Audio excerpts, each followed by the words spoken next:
Hey, hi everyone, welcome. Thanks so much for coming on today. We'll get started in just a second and we're gonna hear from some great speakers. My name is Kulsum and I am part of the Labor Against Racism and Fascism Steering Committee and I'll be the chair for today. We'll just let a couple more people join in and then we will get right started. And first we'll be hearing from Bianca. Bianca, if that's okay, I'll just do a little bit of an intro first. Great. So again, thanks so much for joining us. We're really pleased that you could join us for this closing session of the LARAF digital conference. This afternoon, it's going to be the finale of our conference on challenging state violence, hosted with Socialists of Color. And this session is on Black Lives Matter, Building the Movement. While we're waiting, please introduce yourself in the chat box. You can access the chat box by clicking the chat box function at the bottom of your screen if you're on a computer, and if you're on a tablet or a smartphone by tapping your screen and clicking the button with the three dots or more written on it. So please introduce yourself with your name, your pronouns, if you're comfortable, and where you're from. And then we can get right started. Fab. Thanks, everyone. Great to see so many great people on. Okay, so let's get started. So first, we're going to hear from Bianca Cunningham. Bianca co-founded the Democratic Socialists of America Afro-Socialists and the Socialists of Color Caucus, a caucus for Black and Indigenous people and people of color within the organization. She also served as co-chair of the New York City chapter of the Democratic Socialists of America for 2 terms. She's now on staff at Labor Notes, where she facilitates training on race, economic inequality, and workplace organizing. So it's great to have you all the way from New York, Bianca. Welcome. Thank you, Kulsum, and thank you to LARF and Socialists of Color for having me again. Greetings to you all. I am, like Kulsum mentioned, based out of Brooklyn, New York, and so happy to be with you all this morning. And so I believe the topic of this panel is how to support, how socialists can support and what role they can play in the BLM movement. And so I want to talk a little bit. I'm going to be talking about a local context, some national stuff that I see. I organize nationally as well as locally. And so I just want to talk about a few things that have been on my mind since these uprisings have taken place. And so first off, socialists, what can they do? Number one, we have to go outside, right? When we saw the uprisings take place in the beginning of the summer, I'm sad to say that there were thousands of people in the streets and it was very inspiring, but on a local level in New York City, the people in the streets were not the socialists. The people in the streets were not the people, the usual suspects, as you, if you will, the people who are already politically activated. These were people in the streets who were new, who were young, who was the first time protesting, who were experiencing a level of outrage and really fed up and really wanting to express that on the streets. And we saw a lot of great energy, a lot of revolutionary energy in the very beginning, and then started to see that the media narrative, the mainstream media narrative came out about who's violent as a protester, who's not violent, you know, looting. And, you know, about 3 days into protests being outside, I started to see protesters starting to turn on one another as a result of the media narratives that were being put out by the mainstream and the ruling class. So then some of us saw the energy dwindling and we're really sad because there were all of these things happening in the streets, right? But you know who was running those? Elected officials, establishment Democrats, neoliberals, people who are outside taking up space because we weren't willing to go outside and take up that space. And so they were able to push their own message. Some of us who are socialists thought it would be a good idea to try to reignite about a month into the protest some of that energy. We were meeting a budget fight in our city council, and so we called for the occupation of City Hall, our city hall.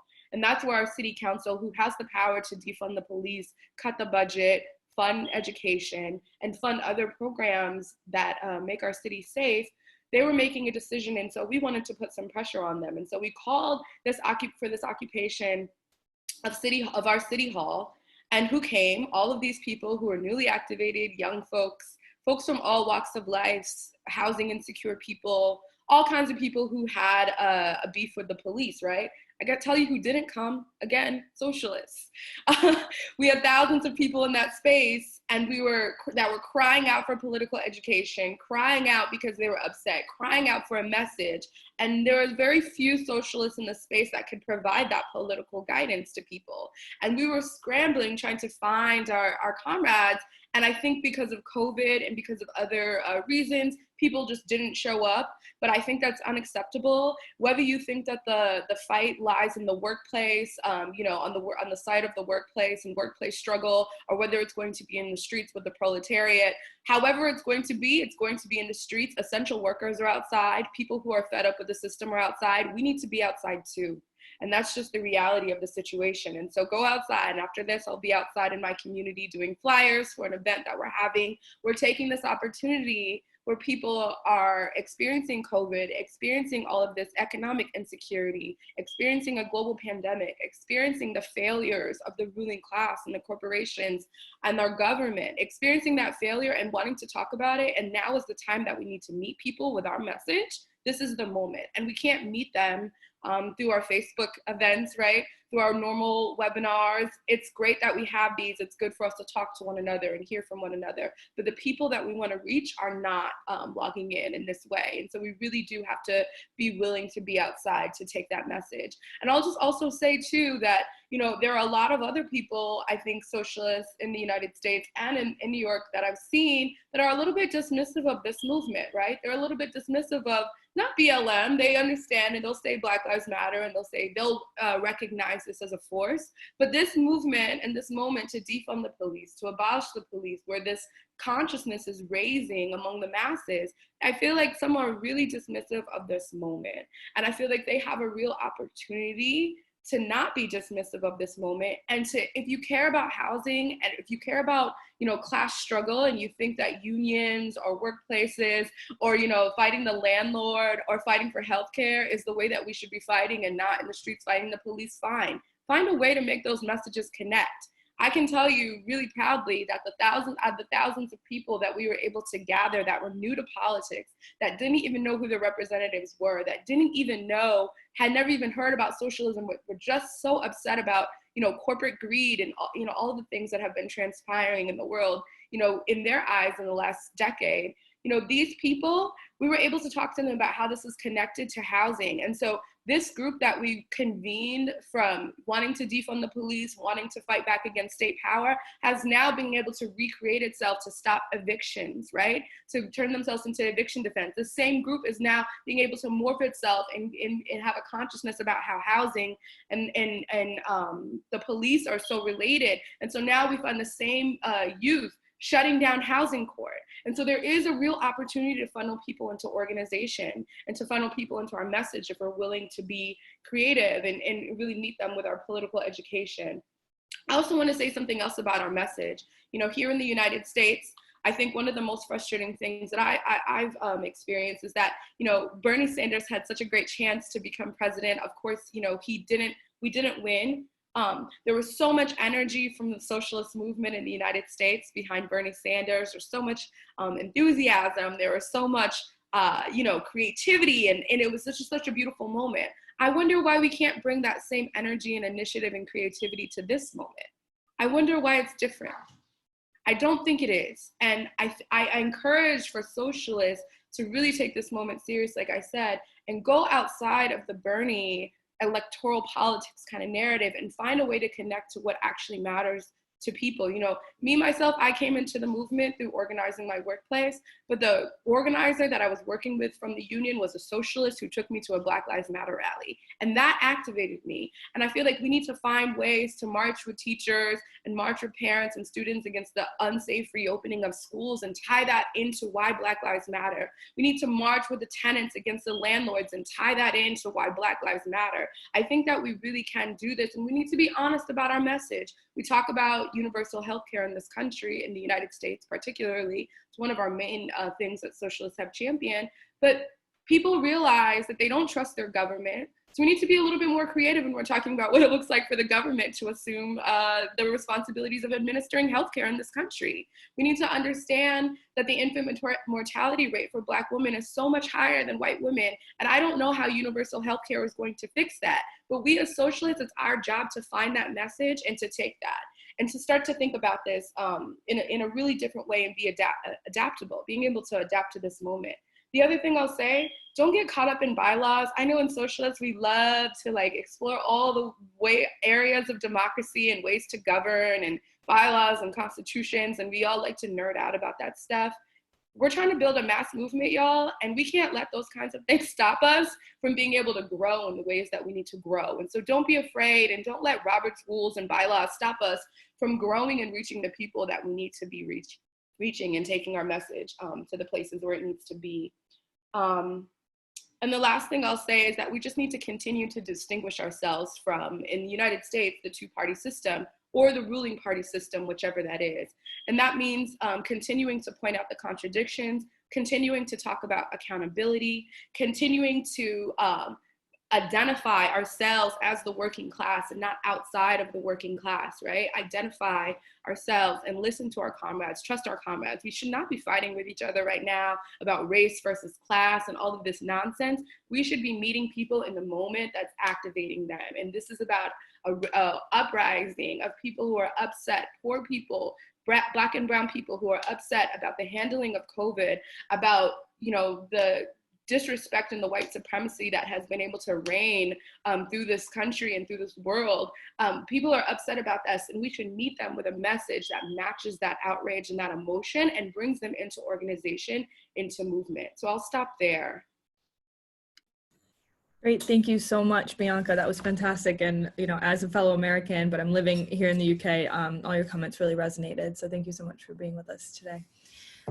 Great, and if folks have questions for Bianca, feel free to post them in the chat box. We'll be collecting them, and then we'll do a Q&A with all the speakers at the end. So go ahead and add those to the chat box as needed.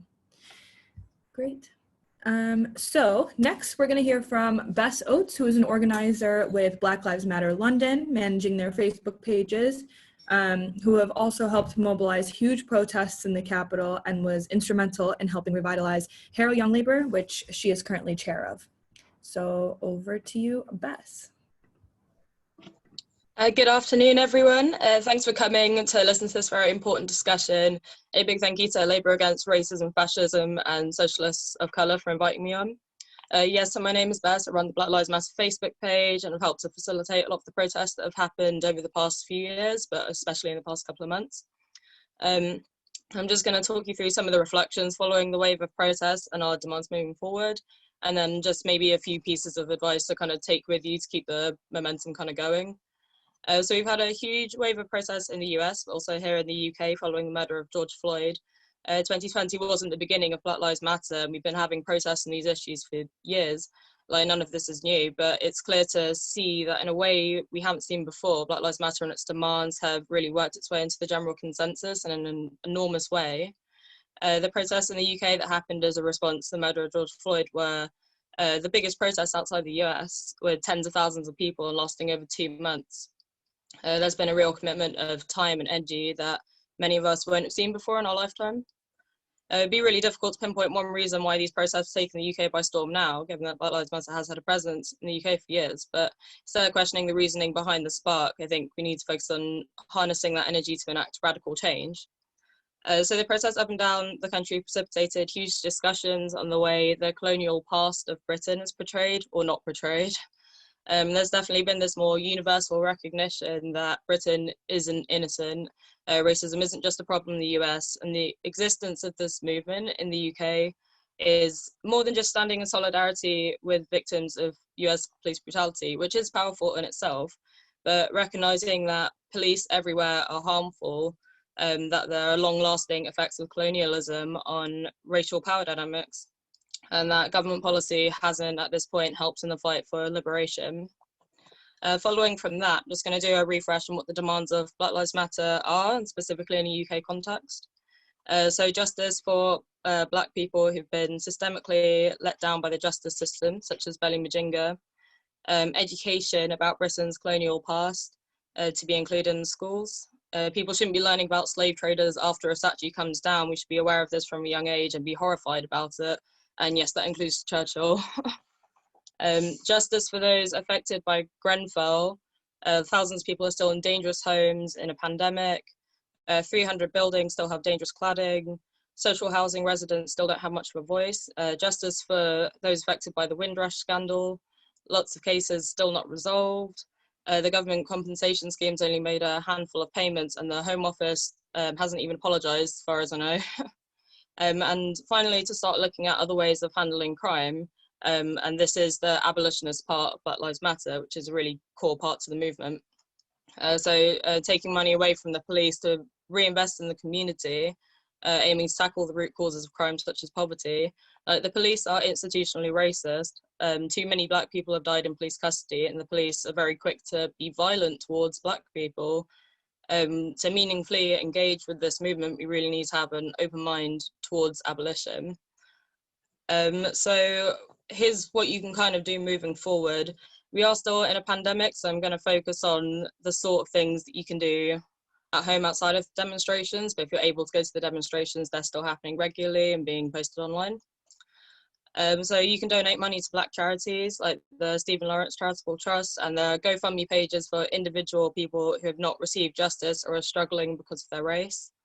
There's a lot circulating at the moment, such as the one for Belim Jinga's family, or groups such as the Movement for Black Lives or Stopwatch UK.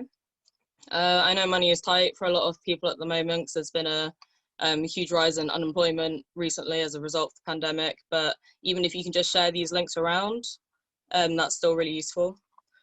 You can also sign petitions. If you use the petition section on the Parliament website and these petitions reach a certain amount of names, it'll be discussed in Parliament, and that's how you can start to try and influence government policy from there. For example, one popular one is to teach Britain's colonial past as part of the UK's compulsory curriculum. If you follow the various Black Lives Matter London pages on Instagram, Twitter and Facebook, there's a lot of resources posted on there and a lot of updates about upcoming protests. I would also suggest checking out Justice for Black Lives and All Black Lives UK as well. So there's a lot of information on there. Something we can all do is to make sure that we keep on improving on ourselves as well. Many people reinforce racism every day through microaggressions and micro-invalidations, and we should always take the attitude that we're not finished learning and that we should be aware of our privilege and how it can be undermining other people. This movement's about empowering and uplifting Black people, and this is something that can start on an individual level. Make sure you're not speaking over or dismissing Black people or other people of colour when they're telling you about their experiences of racism. Like, white fragility is really dangerous and it really hinders the movement. So make sure you take a step back and just think about how you might be subtly reinforcing oppression. Be mindful of your position of power and how that affects how you've been socialised and how you treat other people. Take the time to listen and learn. We've all been socialised in a racist society, but we can all do the work to unlearn it. It's not going to be easy, but it's also not easy being a person of colour, particularly a Black person in a racist capitalist society. I'm also just going to add a little bit about what Labour members specifically can do, because I've seen there's quite a lot of Labour members here. So I think on a very basic level, be empathetic. It's been a really, really hard time to be a person of colour in the Labour Party. We've seen the anti-Blackness in the Labour report be ignored. Saw the leadership align himself with Priti Patel on jailing BLM protesters. And we've seen like people in our own CLPs that we would have been happy canvassing with in December, now coming out with like All Lives Matter or maybe not being that supportive of the cause. So it's been quite a difficult time. It's no surprise that people of colour are feeling left behind by the party. I mean, we saw the loss of the Red Wall in December, but people of colour have traditionally voted for Labour too, and now they're being left behind by this party. So, you know, make sure that you're really supportive of the other people of colour in the party and do what you can to empower them, make them feel like it's a safe space, or you're at risk of losing them for good, really. I think on this as well, I think we need to have a very open mind to abolition, maybe normalise it as an idea in our CLPs. I'm not optimistic that Labour will put abolition in their next manifesto, but I do think there needs to be an open discourse about tackling the root causes of crime rather than just throwing more money into an institution to oppress Black people. And this is something that does align with traditional Labour values. Reinvesting into youth services, providing better and widely accessible mental health services, investing in refuges for survivors of domestic violence, investing into safe council housing, education, training, employment. Like, this is what the Labour Party says they're about, and I think defunding the police, I think, would obviously help a lot more towards that, but I think would be a really good way to meaningfully engage with the Black Lives Matter movement and be a really strong sign of solidarity with Black people. These are the conversations that we need to take back to our networks and normalise this idea, because the Labour Party is propped up by the work of its members. So if its members aren't talking about these ideas, they're not going to be taken to the top.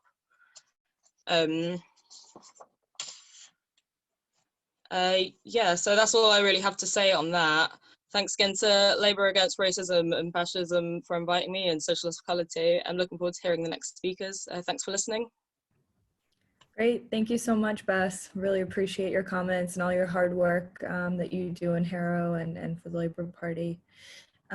Great, finally, we're very excited to hear from Talha Diallo, who is a migrants' rights campaigner and advocate. She is a member of Coventry Asylum and Refugee Action Group, which is a group run by asylum seekers, refugees, and volunteers from the local community who have come out together to share experiences, support each other, and speak out for rights and dignity in the UK. And we're very grateful for your time today, Talha, so I will pass it over to you. And make sure you're unmuted as well. Can you unmute your, sorry, Talha, could you just unmute yourself? Perfect, thank you. Thank you, Colson.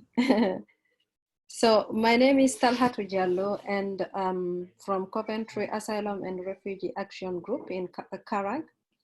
So we are a group of asylum seekers, refugees, and migrants living in Coventry and surrounding places.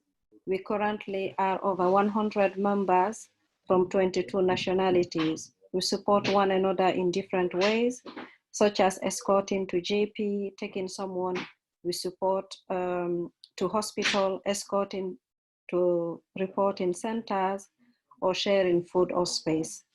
A majority of our members are homeless and living in destitution because their cases have been refused or are still in process of regularizing stay. Many have lived here over 10 years.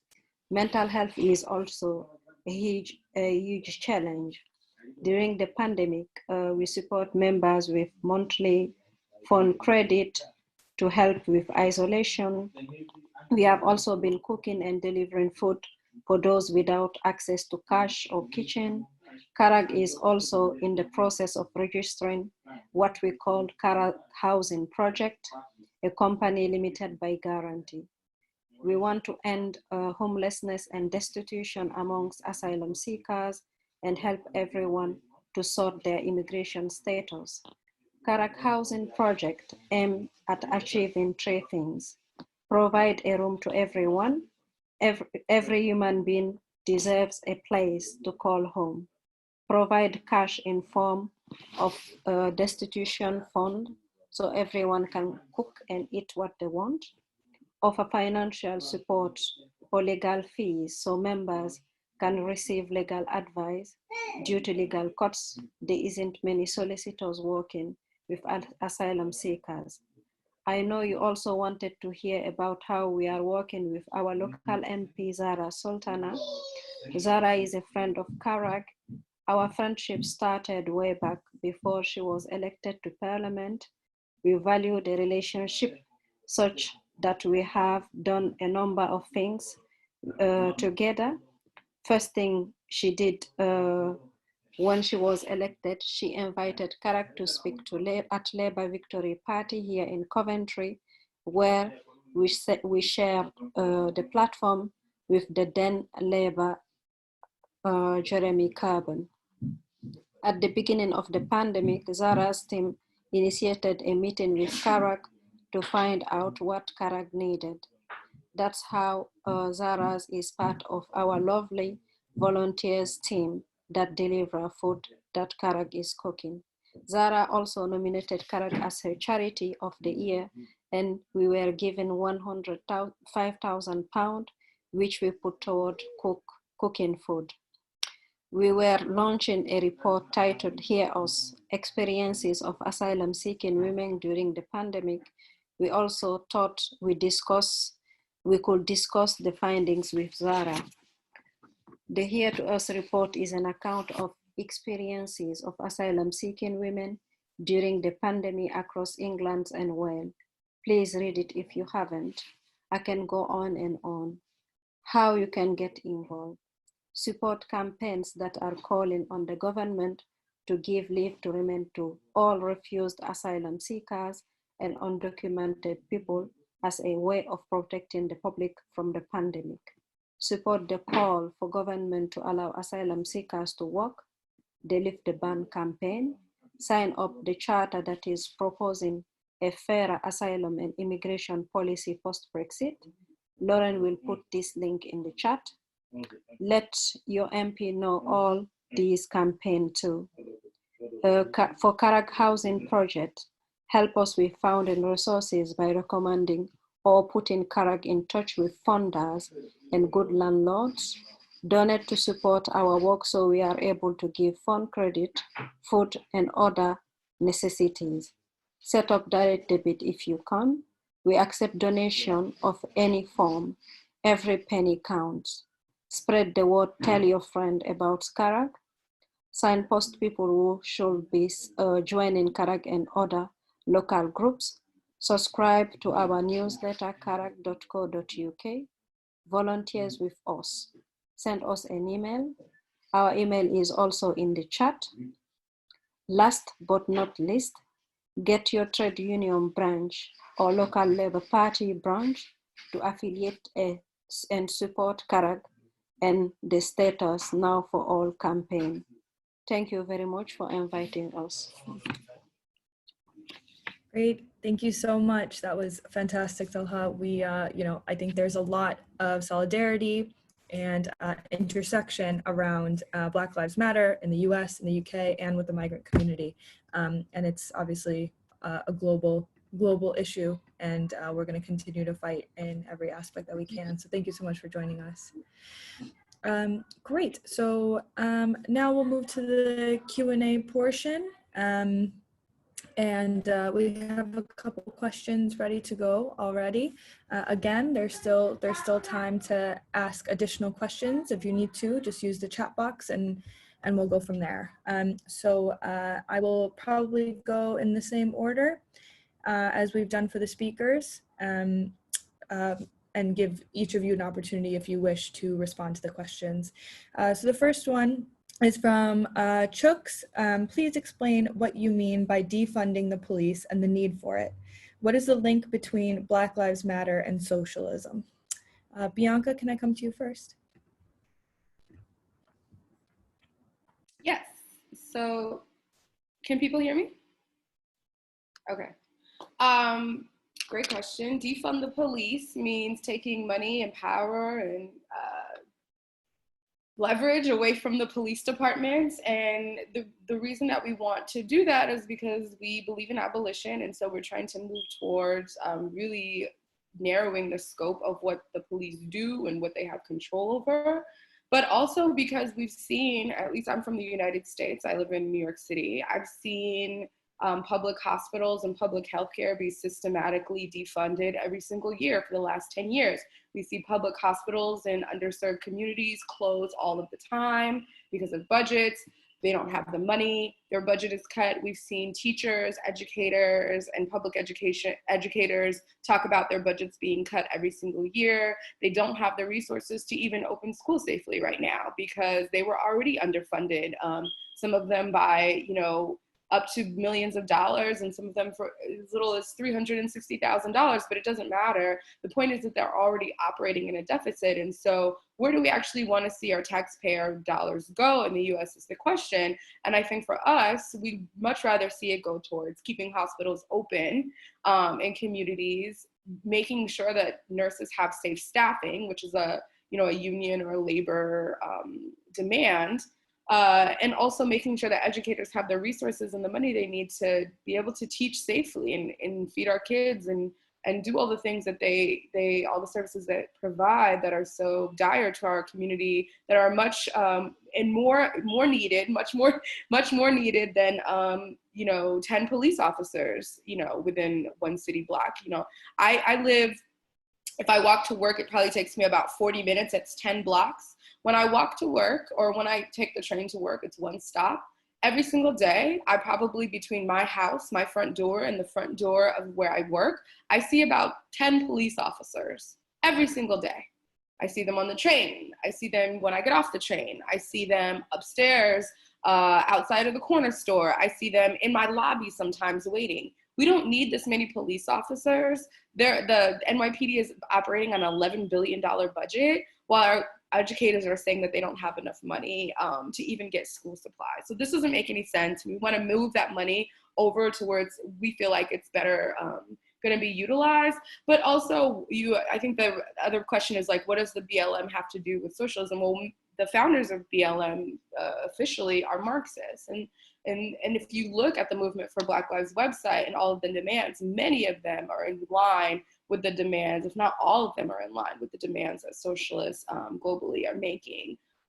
Demands around education, housing, healthcare, all of the things, the power grid, environment. We have demands around all of those things. And so it's really compatible in more ways than people even understand. And also because I feel like our theory of change as socialists is that we believe that the grassroots will rise up, that the people, that are most affected, that the workers themselves will rise up against the ruling class. And we know that this can't happen without Black people, without people of color, without Indigenous folks. We can't even talk about, in this country particularly, justice, social justice or any kind of justice, while we're all on stolen land from our Indigenous and First Nations brothers and sisters. And so all of this is connected in my view, and that's why we should think about it as the same fight. Absolutely. Thank you, Bianca. Really well said there. Bess or Talha, did either of you want to come in as well? Bess, I can come to you next. Yes, sure. I very much agree with what Bianca just said. I mean, I think to me, like, the link between Black Lives Matter and socialism is like, socialism to me means removing the barriers that go hand in hand with oppression on a very base level, right? So Black Lives Matter is an anti-racist movement. The police are an institution that specifically uphold the oppressive nature of the state. Like, they're directly enacting their power, they're not abusing it. It's not just a few bad cops. The whole institution is set up specifically in this way to enforce racism. So I do think that Black Lives Matter and socialism goes very much in hand in hand, and I do think defunding the police or full-on abolition, I think, is such a core part of the movement. Because I mean, I think if you don't get rid of the police, you don't get rid of capitalism, racism is just going to keep on happening. It will just be reformed racism. It will just happen in different ways. Yeah, that's basically all I have to say on that. Great. Thanks so much, Bess. Talha, did you want to come in on this question as well?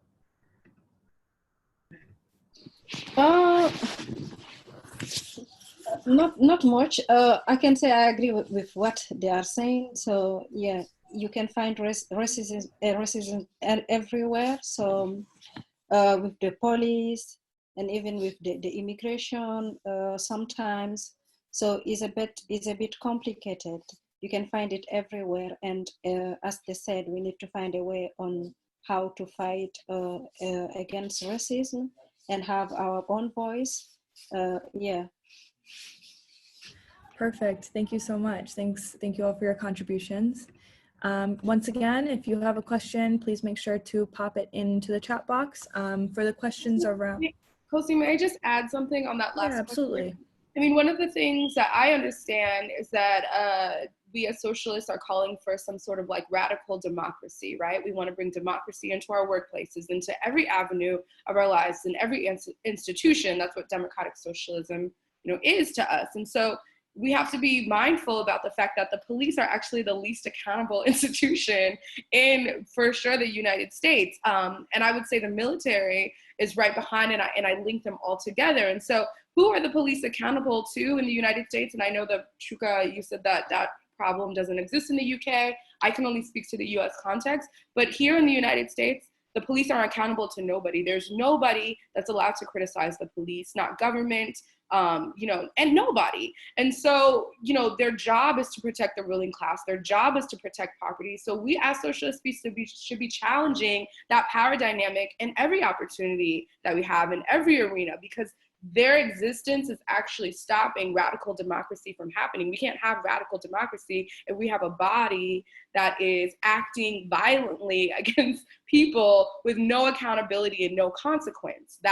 This is why we're slipping into fascism here. And so you see that with protesters being targeted and pulled off the streets in unmarked cars by people who don't have to identify themselves, by the president's henchmen, essentially. This is very dangerous, and this is why it's important for socialists to stand up with those folks who are being targeted and those folks that are in the street pushing back against this power dynamic. Great, thank you so much, Bianca. That was brilliant, perfect. Wonderful. So I'm actually going to go to Talha for the next question, specifically about migrants. So for the places that don't have Labor MPs who are as good as Zara Sultana, for example, what support would groups like yours want from socialists on a local level? Sorry, can you come again, please? Yes, of course. I'm so sorry. So the question is, in the places that don't have Labor MPs, like Zara Sultana, what support would groups like yours want from socialists on a more local level? We would like to have community groups who can help, for example, the asylum seekers and the refugees and in the area where they are. As well as we can meet the community, and as well as maybe find a way of communicating with our local MP, find a way if there is a possibility that we can try to explain to them how asylum seeking and refugees are living in their area, so that they might able to help, or give us a hand or try to do something to help us move with our situation. Yeah. Definitely. Thank you. That's fantastic. Okay, so just to address some of the comments in the chat around defunding the police in the UK, the Friday session that we had for the LARAF conference, there's a link in the chat to it, which explains why defunding the police in the UK is an issue. So please definitely catch up on that. We also have, what a world without police would look like, and there's a link to that session in the chat as well. Great. So the next question we have is about ICE. So in the US, there's a clear demand to abolish ICE. Could we hear more about that, and also how we replicate that campaign in the UK, as in how the Abolish ICE campaign works in the US and what we can do? Bianca, can I come to you first? Yeah, so there are many organizations calling for the abolishment of ICE, or the abolition of ICE. ICE is relatively new. It came about after 9/11, a division that was formed after 9/11. And so we see that we actually don't need that to keep us safe. We also want to defund Department of Homeland Security. I mean, it's not just ICE. There's many demands around taking money and power away from it. You see this as a theme, taking money and power, and narrowing the scope of what these types of institutions or organizations or whatever they are, branches of the government and military, are able to do. It comes about, ICE's, oh gosh, immigration, how do I not know this? It's the people who, it's a people, immigrations and custom enforcement. I'm sorry, I had to remember it really quick. Immigration and customs enforcement. And so normally you would see them on a border, doing like border patrol. Now you see them terrorizing communities, following people into court, following people into work, into school, and snatching human beings away from their families in the United States because of their status, their immigration status. And so I know years ago, when you first saw the demand to abolish ICE, one of the things that we did in New York City was start to build solidarity networks, or what you call sanctuary networks, places, whether they be corner stores or churches or, you know, whatever kind of businesses who are willing to shelter, provide shelter for people who were being targeted by ICE or were afraid that they were are in danger of being deported. So you see rapid response networks where we would talk to, here we have a subway service, we would talk to the trains, the train stations themselves, right outside the station. There would be always a corner store, bodega, what we call it. We talk to bodega owner. This is what ICE looks like. This is how they dress. This is what their car looks like, etc. If you see them, because it's normal for police or for those folks to come through corner stores, especially in a city. If you see these folks, this is the number that you need to text to let people know that they're in this area. And there's like also a chain that people use. I'm going to be really careful with that because it can incite like a lot of panic if it's not used properly, but it can also save lives. You also see people defending, you know, folks who are being targeted by ICE, you know, even earlier this year or late last year, you know, ICE going into houses, shooting folks who then turn up in the hospital, and then they're in the hospital trying to arrest them. And you have citizens, whether they be socialists or community members, who are concerned, putting their body between, you know, trying to protect people from being deported. And so you see that. I think this is very much connected to the same power of the police. All of them work together, ICE and the police, and they all work together. And so when we talk about getting police out of schools and police out of courts and police, you know, ICE out of courts, this is all connected.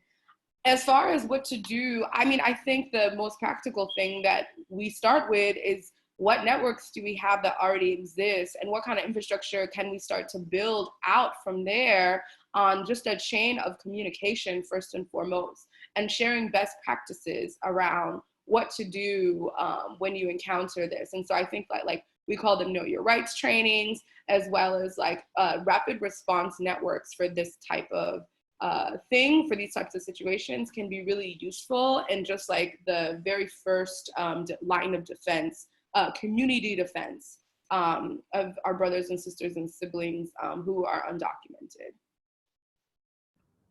Perfect. Thank you so much, Bianca.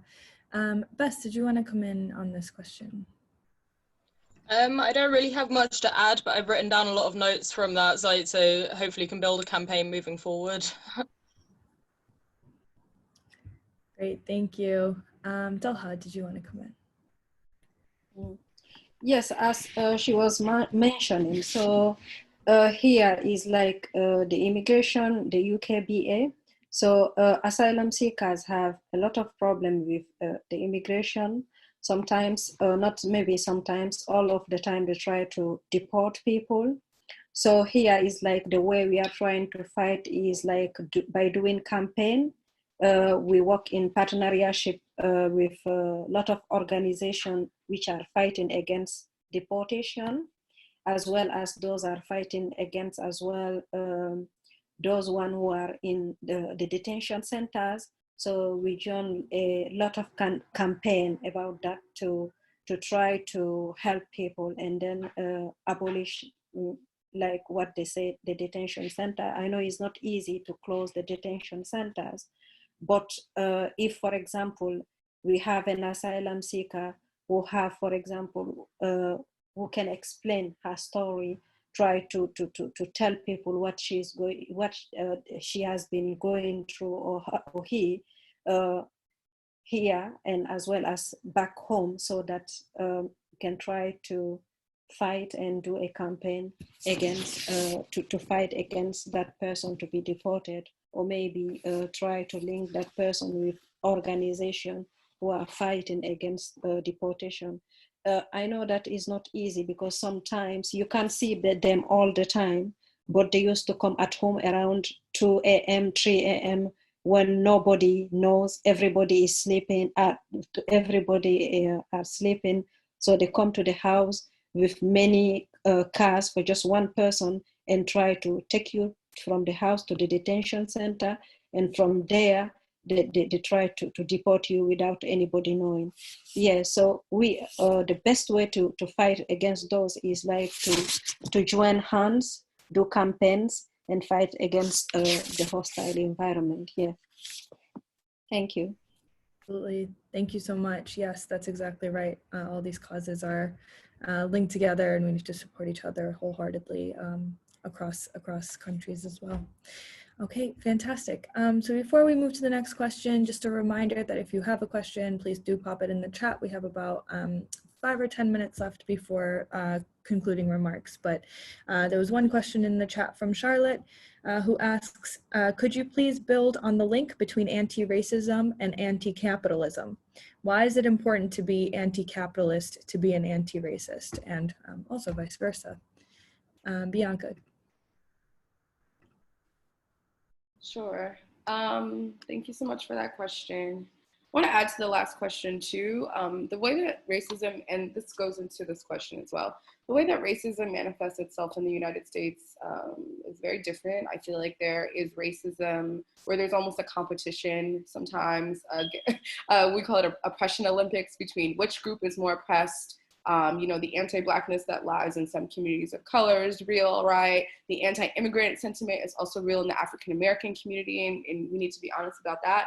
But this is all a work of the ruling class and the way that they've like pitted us against one another. And so we don't need to fall for that kind of stuff anymore. One of the things I just want to say is that I've seen really recently is that people saying, well, we've been so focused on Black Lives Matter that we haven't done anything about ICE or talked about Latinx movements lately, and they need some love too. Well, all of this is connected, right? And to Kulsum's point, this is like a false narrative that these are separate. Actually, a very significant proportion of people who are in detention centers in the United States are Haitian.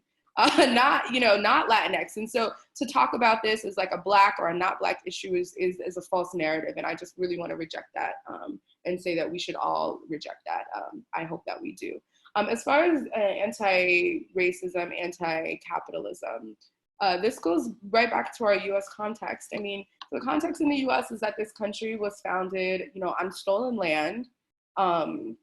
People who were trying to get away from, a ruling class, and who needed labor and needed land. And so you see that they almost created, the idea of race or of colorism or whatever this is. This country is founded on the idea there were free Black people that were landowners and were living here, had come over as indentured servants, paid their debt, and were living as like normal citizens until, this country decided that they needed free labor, and all of a sudden those people were going to be, categorized as slaves, and they were going to start kidnapping people from Africa to bring them over. And so like the very first thing that's ever traded on Wall Street here is Black bodies. That in and of itself, you cannot separate anti-racism, anti-capitalism, because this type of capitalism that we see that's very specific that we've seen in the US is actually based on the idea that racism has to exist in and of itself. So you cannot separate the two in my mind. This country was founded upon the practices of white supremacy, of colonialism, and we can't get away from that. And so the founding foundational blocks of capitalism are also bred in those same environment, and that's been the greatest contradiction here, talking about freedom and liberty, but that they knew that they were writing about freedom and liberty while they were also enslaving, millions of people. And so to me, you can never get away from the two. I want to talk about the root of the problem always, the root of the cause always. The roots of the police here in the United States is to hunt down immigrants and catch runaway slaves. The roots of capitalism in this country is based upon the slave trade and about stolen labor and stolen land. And so we have to always revisit that and understand that when we're talking about being anti-racist, you have to be anti-capitalist for that reason, and vice versa. Fantastic. Thank you, Bianca. Bess, I'll come to you next. I think the link between racism and capitalism to me is that racism is a symptom of capitalism. Obviously, capitalism aims to divide people and then, try and maintain profit and wealth and privilege for a small group of people at the top. And I think that obviously race is just one of these divisions. And there's obviously this huge intersection between race and class as well. And all kinds of oppression generally can be linked back to class struggle. And like capitalist imperialism has traditionally been used against people of color. It has lasting effects worldwide, and then that can lead to like intergenerational poverty. I think there's such a huge intersection between race and class. I don't think you can tackle one without tackling the other. Yeah, that's all I have to say on that. Great, thanks, Bess. Delha, did you want to come in as well? No, because I think I agree on what they said. Both of them is. I don't have anything to add on that question. Thank you. Great, thank you. Okay, perfect. So the final question before we wrap up is how do we maintain the momentum of the Black Lives Matter protests that have happened in the recent months? It's a great question to wrap up on in terms of what actions activists can take away, not only from today's session, not only from the Black Lives Matter protests, but our whole conference and the whole movement that's been going on now.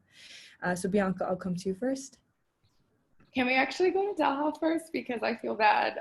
She's been getting the short end of the stick here. Sure. Talha, did you want to come in on this? No, sorry. Okay, no, that's all right. Okay, cool. Thank you. Bianca, back to you. Okay. Sorry, I just wanted to give the opportunity. So how do we continue the moment? I'll tell you what we're doing. We're not letting the moment die. Yes, we have seen that protests have slowed, significantly here. You may have, like 2 or 3 protests, maybe a week, as if before we were having, maybe 10 a day, throughout the city. But we're doing our part to keep that alive and making it a little bit grounded. We understand that people are sick of marching. We understand that. And so we will do some marching, but we're also finding ways to pop up in parks, right, in COVID, and do teach-in. So later on, I'll be going to my local park that's just across the street, where I've already flyered my neighbors, and we're gonna do a socialism 101.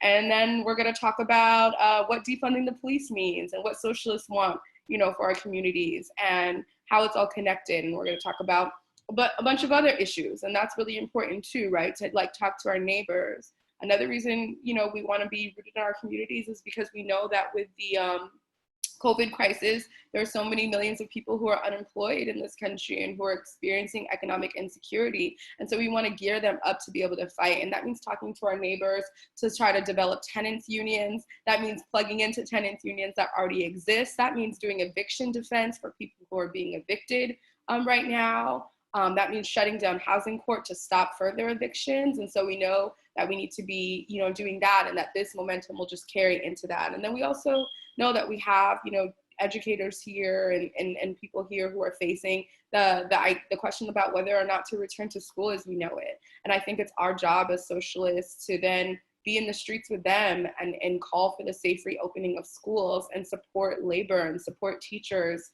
unions and support parents and community who are really worried about, the effects of what an unsafe school reopening might look like. And so then we show up for that fight, and we we show that we care in that fight. And then the last thing is that we continue to, with our electoral strategies and, to talk about, go against the austerity budgets that we know are inevitable to come because, the economy supposedly is, in shambles and will be, right? And so we know that this will be a move from local governments to say why they don't have the money to fund the things that we need to keep us safe and the services that we need in order to survive. And so we are going to fight back against that austerity budget by talking about moving money, by talking about the contradictions, their own contradictions, and by continuing to bring our message about what we want directly to people and not wait for mainstream media and not wait for politicians and not wait for anybody else to carry that message for us, because it's up to us to speak for ourselves as a movement. And so those are the ways immediately in the next 6 months that I'll be continuing with my community, my socialist organization, the momentum. And I hope that to see that same momentum continue everywhere globally. Great. Thank you so much, Bianca. Bess, I'll come to you next. Well, I think one of the key things to do would be like holding on to the networks that you've built over the past few months. Like if you've been going to protests or like maybe like going to like online talks and stuff, you've probably started to build up a bit of a network. So, you know, hold on to those people because that'll be crucial for organizing in the future, especially when this pandemic is over, and I think we'll be able to really go in full force, like even more so than we've been doing already. I think like get comfortable with being uncomfortable. I think there's been a lot of talk about activist burnout, and it's sort of a phrase that has sort of annoyed me a bit. Obviously I get like going on marches and stuff is quite like physically exhausting, like, you know, you might lose your voice for a couple of days, but it's also exhausting being a person of color in a society that consistently oppresses you. So you might be feeling a little bit tired, but you've just got to keep on going. You've just got to keep on pushing yourself ahead, because we can't just have a summer of protests and then leave it there without any sort of change. I think as well, we need to start thinking beyond the protests as well. So like ongoing campaigns, educational workshops, maybe occupations, unions, like solidarity across all oppressed groups. Like we just need to be getting involved in every aspect because, as I mentioned before, obviously there's big intersections between like class and race. And I think, you know, if we lend our solidarity to other groups, then they can do the same back, and then we can build up really strong leftist unions. But I think the main thing right now is just kind of just keeping the momentum going within yourself, make sure that you keep the conversation going. Great. Thanks so much, Bess. Yep, that's spot on. There's plenty we can still be doing to support all of the movements. Great. So I just wanted to, you know, make sure that the speakers had a chance to say whatever they would like to. If there's any closing comments you'd like to make, I'm happy to direct some time to that. Bianca, did you have any closing comments? Just that I see the comments from some people, and I know the context is very different, so I apologize if it is different. I was part of the Friday session where we talked about the world without the police, and there were several speakers from the UK talking about what that would look like and why it's needed. And so I encourage people who are having questions to check that session out. I think the link is in the chat. And about also that I know that it's really hard. I know that, so the final thing that I'll say is that I know there are a lot of socialists who are not abolitionists. Don't believe in defunding the police, or at least don't believe in the police abolition. And I want to just say that I see you and I hear you and I understand. You know, years ago when I came to this movement, I was not an abolitionist either. Nobody had even really talked to me about what that was. And I immersed myself into working in local legislation that, you know, amounted to small police reforms. I think after working on those for so long, I understood that they are not effective. The amount of time, manpower, capacity, money that it takes to get a reform, small police reform passed, and then you get passed into law, and then it takes a bunch of resources then to re-educate citizens, but also to ensure that the police department is actually going to enact the changes that the law mandates. And it's not as easy, and a lot of times it ends up in court for years. And so I became a police abolitionist through seeing the failure of my own work, honestly, that even when we were able to get laws changed, that it didn't actually make a difference in the material conditions of people's lives. And I also just want to say, when we were in the Occupy City Hall space, most recently this past summer after the murder of George Floyd, you know, it's very hard when you have people, thousands of people coming together as an organizer and you don't know their backgrounds, people from different backgrounds. There's some people who have mental health issues. There's some people who are housing insecure. There are some people who are just angry. There are some, you know, there are all kinds of people, and there's a whole bunch of amounts of distrust because the state is always doing their work like the state does to, you know, separate us and to make us distrust one another. And I would say I saw a number of things transpire within the encampment that, you know, we wouldn't qualify as, you know, being safe, right? And I had to challenge my own view of safety because I found myself saying, like, we need to shut this thing down. It's becoming unruly. It's becoming unsafe. And I'm saying this over and over again while talking about abolition. Well, those two aren't compatible. And I had to check myself in that moment to redefine what safety meant and what my reaction was going to be, because I understood that my initial reaction of calling things safe or not safe, or the way that I reacted, was steeped into white supremacy and normalized cultures, and that's not where we want to be. And so as I would just say that I see people, I know that we're all in our own path. I myself have come to abolition through, you know, through my own path. And so I just want to say that let's not dismiss one another. with one another's experiences or arguments, but let's listen more to one another and encourage ourselves to just grow and really think about things in a different way. Abolition is about creation, not about destruction. Great. Thank you so much, Bianca. Talha, if it's okay, I'll come to you next for any closing comments.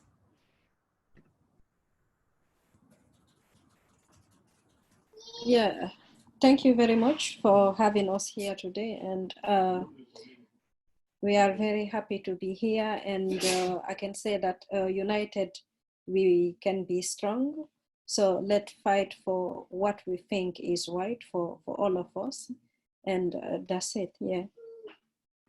Fantastic. Thank you so much, Talha. And I just want to say, I was coming into this not knowing a lot about all the great work that Karag does and you yourself do. So, we're very, very excited to have you here, and hopefully we can link up more in our campaigns in the future. So solidarity, and thanks so much for being on. We really enjoyed your contributions. Great. Bess, I'll come to you now for any closing comment. Just a massive thanks for inviting us here and setting up this really good event. Conversations like this are so important, and I'm really happy that we're still having these conversations a few months after the protest started happening, because it does really feel like there's kind of a different vibe in the air right now, and it feels like there's a lot of commitment towards making this movement carry on as long as it needs to until we get the liberation that we need.